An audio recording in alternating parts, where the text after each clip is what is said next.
Salut tout le monde et bienvenue dans ce tout nouveau tuto sur le logement. Il arrive toujours un moment où l'on souhaite avoir un logement à soi.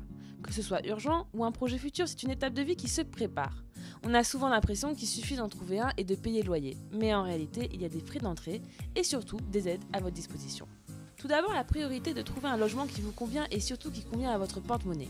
Il faut avoir un minimum de revenus, bien sûr, et dès lors, différentes locations vous attendent.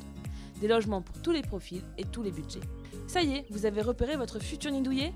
Alors avant de récupérer vos clés et d'emballer vos cartons, sachez qu'il y a des frais d'entrée à payer. Une caution vous sera demandée par le propriétaire ainsi que le mois de loyer en avance.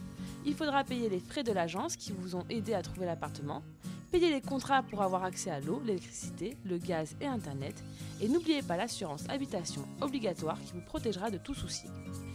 Une fois chez vous, tous les mois, vous devez bien sûr payer le loyer, mais pas seulement. Vos consommations en eau, électricité et gaz viendront s'ajouter à la note. La taxe d'habitation, quant à elle, est une taxe à payer chaque année. Le plus important est de ne jamais prendre un logement dont le prix de loyer fait plus de la moitié de vos revenus. Sinon, vous risqueriez de vous endetter et de ne pas pouvoir bénéficier de la plupart des aides. Si vous remplissez les conditions, vous aurez accès à des aides comme la Visale. C'est une garantie gratuite qui paiera à votre place le loyer si vous êtes dans une situation critique. C'est une assurance qui rassure les propriétaires, elle est accessible aux moins de 30 ans et vous pourrez en bénéficier durant les 3 premières années de votre bail. Mais attention, elle ne vous dispense pas de payer votre loyer et si vous êtes de mauvaise foi, l'assurance pourra vous demander de rembourser. Il y a aussi l'avance Locapass, c'est un prêt qui vous aidera à payer votre chèque de caution plus facilement. Remboursable sous 25 mois à hauteur de 20 € par mois. Il est possible d'avoir au maximum 500 € de prêt.